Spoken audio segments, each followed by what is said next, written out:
From the climate crisis to warnings of a new Cold War. The world's most powerful allies and adversaries gathered in New York for the UNGA, but did the meeting foster friendships or further fuel division? I'm Andrea Sankey, and today's Newsmaker is the final day of the UN General Assembly.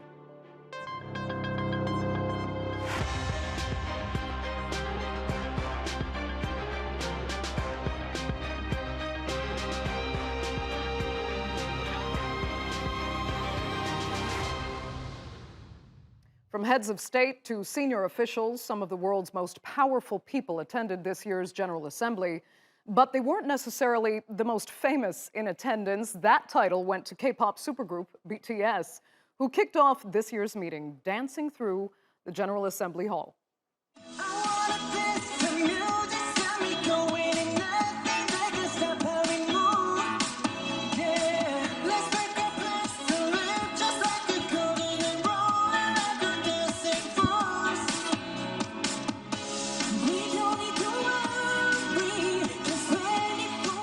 Well, the star appeal may be a tough act to follow, but arguably even tougher were the speeches and meetings trying to show there's more unity among United Nations members than division.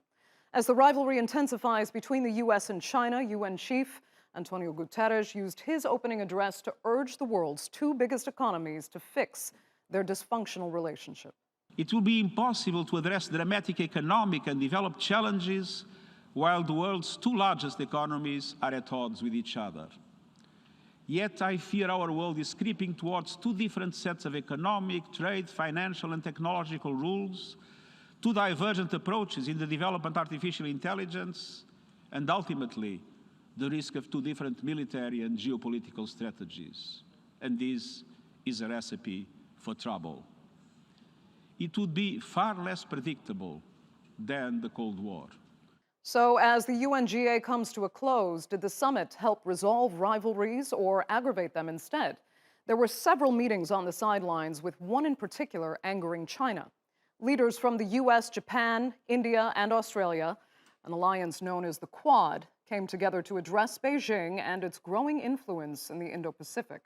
After a 2-hour meeting at the White House, the alliance sent a message to the Chinese without mentioning China. And we believe in a free and open Indo-Pacific, a region that we wish to be always free from coercion, where the sovereign rights of all nations are respected. So what can we take away from the UN General Assembly meeting? Has it left us with a greater sense of hope or despair? Well, to discuss that, I'm joined from London by Sami Hamdi, the editor-in-chief of the International Interest. Also in the British capital is Paul Ingram, an expert on nuclear disarmament and the Director of Emergent Change. And from Washington, D.C., Annelle Sheline, a research fellow in the Middle East program at the Quincy Institute. Thanks all so much for being with us. You know, I think it's fair to say that some of the more notable takeaways from the last 2 weeks were in what was not said rather than what was said. The revelation of the AUKUS alliance coinciding with the opening of the summit, the Quad meeting on the sidelines toward the very end. Neither mentioned China by name, but China clearly sees both as anti-Beijing alliances. Hence, you know, its warning and the warning of the Secretary General against starting a new Cold War. So, Annelle, I'll start with you. Has what's happened over the last 2 weeks exemplified diplomacy or provocation? Unfortunately, I do think this is a signal that the Biden administration is moving fairly quickly into this stance of not only competition, but in fact, this potential for a new Cold War with China, given, for example, in particular, obviously the announcement of AUKUS, which clearly was hugely problematic for the US-France relationship, but I think more problematic in terms of what it signaled for the US stance vis-a-vis China. In addition, obviously, we have the Quad, which uses rhetoric that it is focused on sort of less traditional security threats, that it's focused on climate change, but actually the only things that it has really accomplished have been related to security. And by that, I just mean the fact that the Quad members engage in the Malabar exercise, which is technically not part of the Quad, but it's the same for countries, US, Japan, Australia, and India.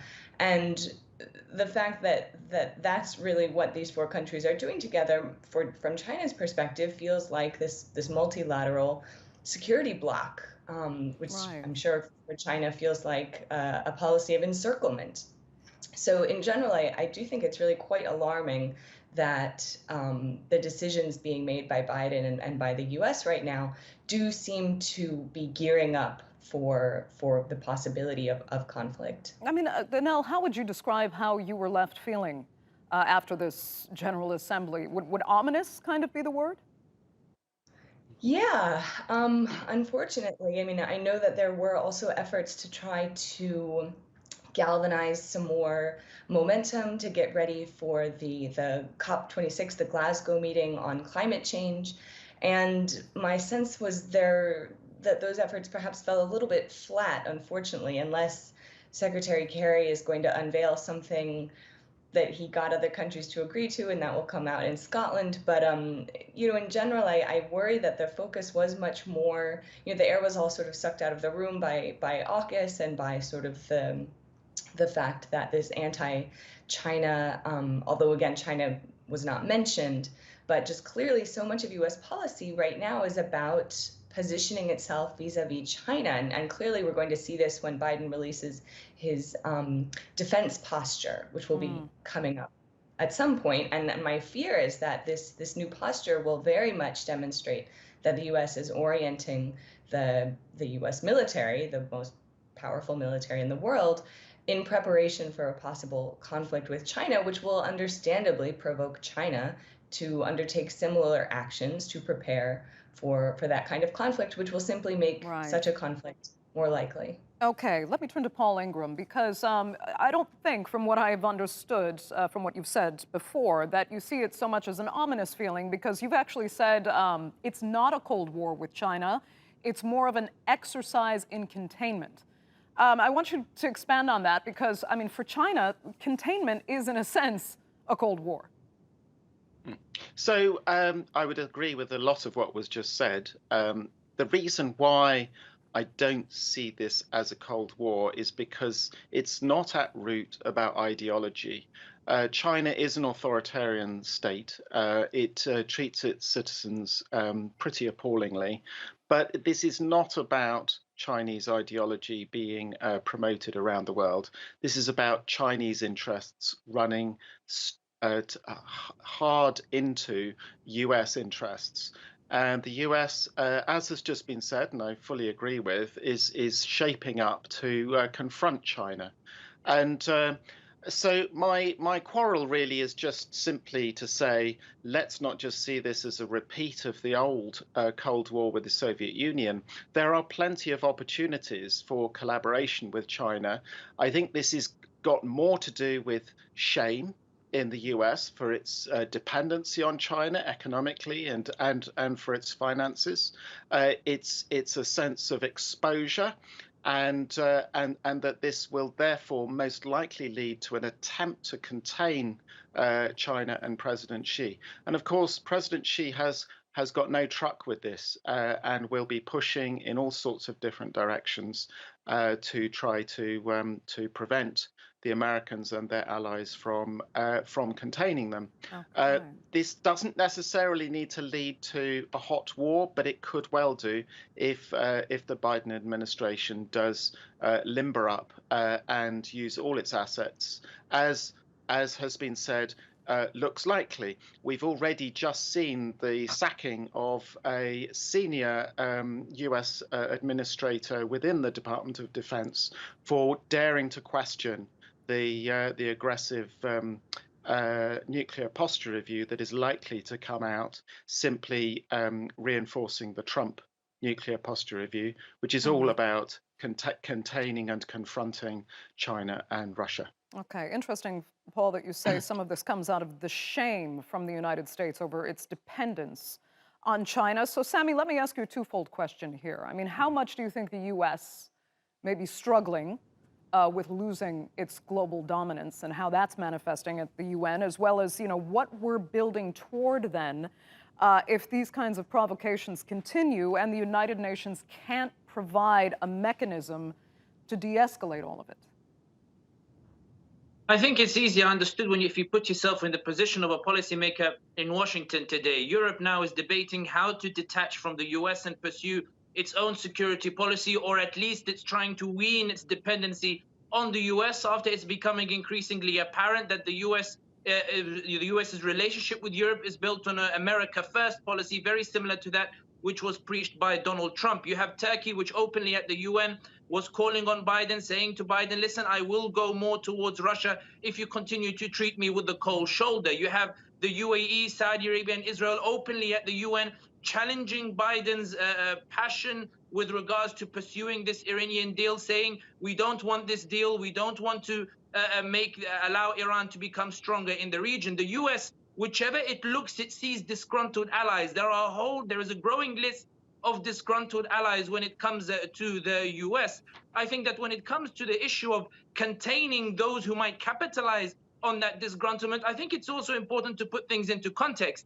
There are no Chinese military bases around the US. There are plenty of US military bases near China. There are no Russian military bases around the US. There are plenty of American bases getting closer to Russia. And this is why when we look at it only from one perspective, we fail to appreciate how China and Russia might feel about America really expanding itself. And I think we should talk about the issue as it is, which is that the US now is worried that it is no longer the hegemon power, that all of its gains that it's made, its sweeping presence in Asia, its sweeping presence in Europe is now under threat as allies increasingly become disgruntled. And so its challenge to China today is not that China is going to supplant the US. I don't think the Middle East are going to be inviting Chinese military bases in Saudi Arabia or in the UAE or the like, but rather this concept in that China today is the country that appears to be representing the downfall of the US, saying you're no longer as powerful as you think you are. Right. But Paul, let me finish with you then quickly, because you said it's not like a Cold War because of the ideology that used to be the Cold War versus this being more about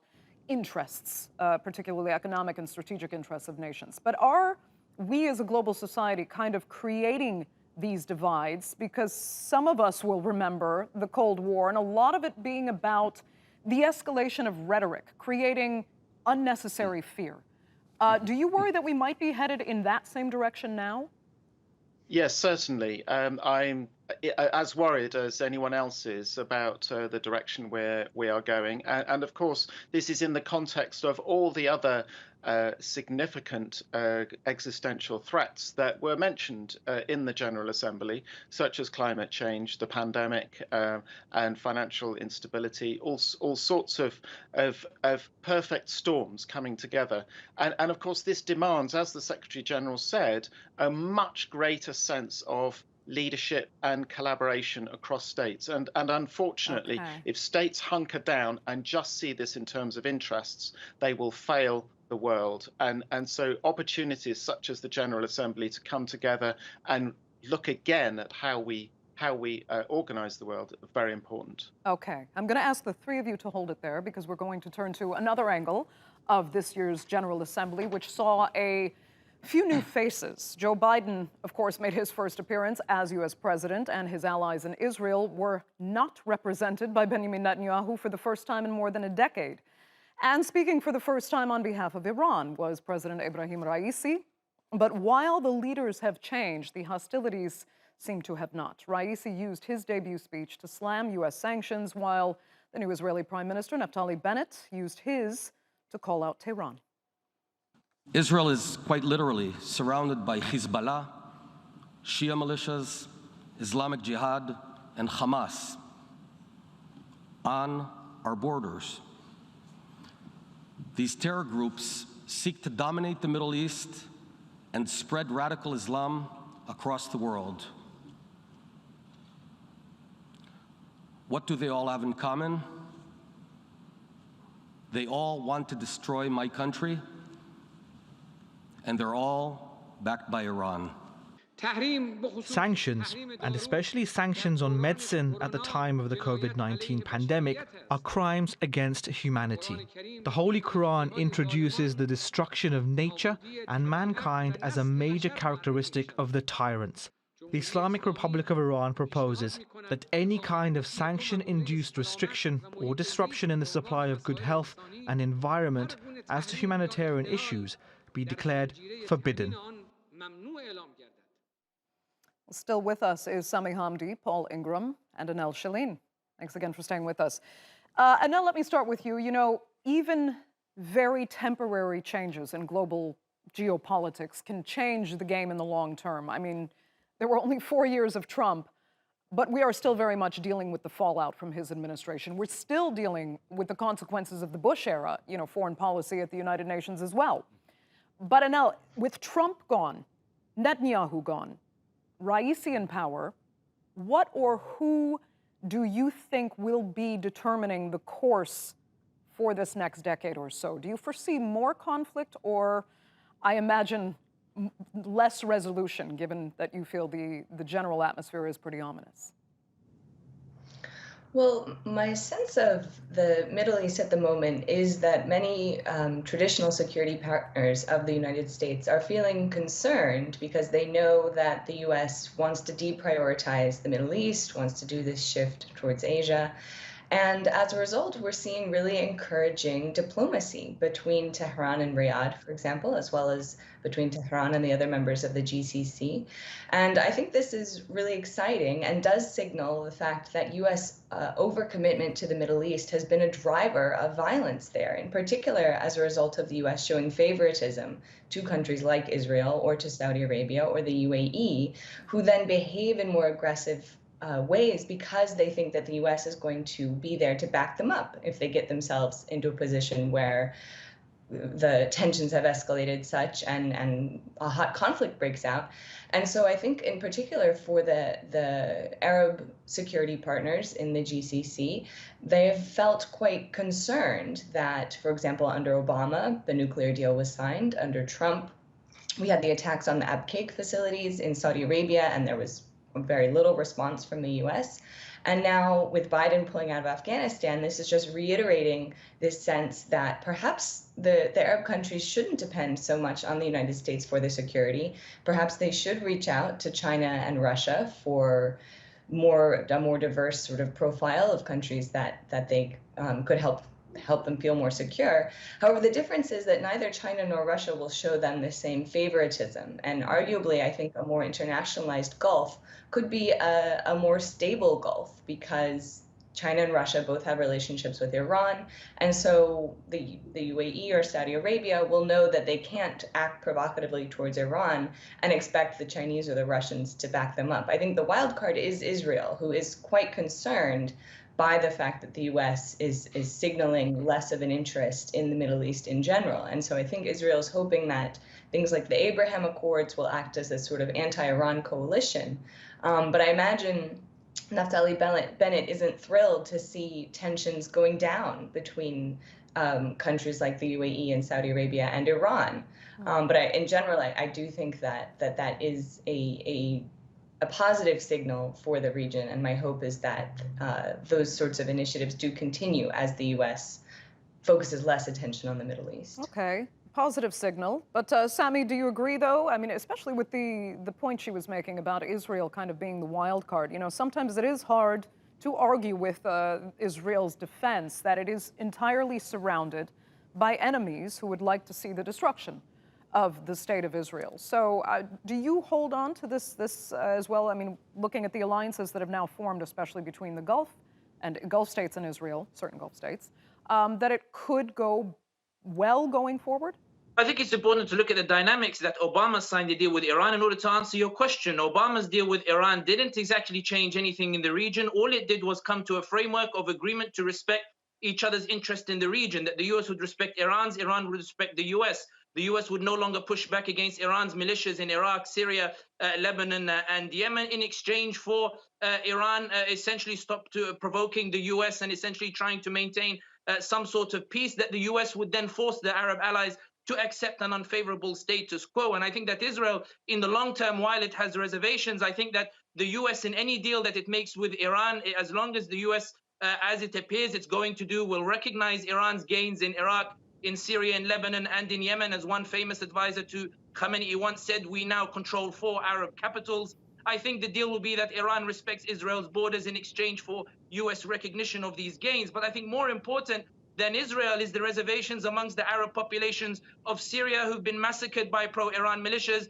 of Iraqis who have no say in the way their country is run. And Nouri al-Maliki and the other leaders of the Iraqi political parties go to Tehran in order to bid to become the leader of the country. And we saw Nouri al-Maliki in Tehran last week, or in Yemen, where the Houthis are rejecting all negotiations and discussions. And Martin Griffiths, the UN envoy to Yemen, went to Iran to try to convince Iran to get the Houthis to sit to the table. Or in Lebanon, where Hezbollah is essentially creating an alternative government in which it's trying to maintain its haven in southern Lebanon. And this is why the reservations towards the Iran deal are not just from Israel or the like, albeit I find it distasteful that perhaps I agree with Naftali Bennett in this, but rather that the Arab populations of these regions, if Iran was going to show a means by which the vision it has for the region, the vision we've seen is sectarian killing, is sectarian politics, and the domination of one sectarian over another. And this is the danger with Biden's deal, and I finish on this point. This is the danger with Biden's deal. Biden is pursuing it in the same way as Obama. Recognition of Iran's power because the US no longer has the resources or the willingness or the capabilities to push back Iran. Okay, Sami, I'm going to let you have the last word. Very unfortunately, we are out of time for this panel. I'd like to thank all three of you so much for joining us. Paul, I'm so sorry I couldn't give you a final say there, but really thank you all three for being with us on the Newsmakers. Now, there was plenty on the General Assembly's agenda, obviously, but the most pressing global threat is the climate crisis. A failure to act now will cause irreparable damage, and several world leaders use their speeches to highlight the severity of the situation. Let's take a look. We're approaching that critical turning point in less than 2 months, in just over 40 days, when we must show that we are capable of learning and maturing and finally taking responsibility for the destruction we are inflicting, not just upon our planet, but upon ourselves. It's time for humanity to grow up. Global warming is the most alarming driver of poverty. Agrarian and pastoralist communities and economies like ours with this livelihood face an existential challenge. So will words equate to real change? Well, to discuss that, I'm joined now from Addis Ababa by Yared Abera. He has represented Ethiopia at past UN Youth Climate Summits. Thanks so much for being with us, Yared. You know, climate change was, of course, identified as a priority at this summit. The Secretary General said himself, no one is immune. But again, many now say we're just hearing kind of words with no real teeth. But you seem actually more optimistic. Tell us what exactly you took away. Well, I was following from Addis Ababa virtually. This time I couldn't make it to the New York due to the COVID pandemic. So I was following virtually and trying to gauge the points made mostly on the climate change impacts and also climate actions. This year's 76th session of UN General Assembly is a bit optimistic, or it gives a big sign for international climate action, as several announcements has been made by the United Nations heads of, by the United Nations member states, heads of states and heads of governments, as the climate impact is really escalating in extreme weather events, floods, droughts, and cyclone all over the world. I think this year General Assembly shows that world leaders now a bit understanding the urgency and emergency of the climate change. Okay, it's good to hear you say that, because we do keep hearing this argument that, you know, it's not fair for developing economies to have to really adhere to climate change regulation when wealthy countries were allowed to get rich off exploiting the environment. But the past is the past, and we are where we are. So now, how do you convince all global players that they have to make the tough economic decisions today? Well, as the recent report by the IPCC really gives a wake-up call, as the Secretary General Antonio Guterres stated in the opening statement of the General Assembly debate. Following that one, President Joe Biden announced that the United States will double the level of finance from its previous climate finance pledge announced in April in the celebration of Earth Day. This is in total of $11.4 billion annually by 2024. this is a huge amount of climate finance, as we are seeing in the past in the previous regime of the United States. This is really this will definitely fill the gap in the climate finance, as the developing countries is really in need for. Following that one, also Denmark announced that it will contribute 1% out of the 100 billions that were pledged by the world leaders in 2009 as to fulfill the climate emergencies. This is a big commitment, considering Denmark as a country relatively with a small economy. Another thing also, 60% of the finance will also go to the adaptation, as there is a debate in financing the mitigation part or the mitigation action or the adaptation action. So attention to financing climate adaptation or allocating finance for climate adaptation is one of the points which has been made in this UN General Assembly. Another major progress has been made by China, as China pledged to stop building coal-fired projects abroad. Yeah. Yeah, it is. I mean, it's encouraging in parts. We just have to hope that it does take over the entire picture. Every individual effort actually collectively adds to helping this planet heal. Unfortunately, Yared, we're out of time. I'd like to thank you so much for being with us there from Addis Ababa, and thank our viewers, of course, for being with us as well. That is all for this edition of The Newsmakers. I'm Andrea Sankey. We'll see you next time.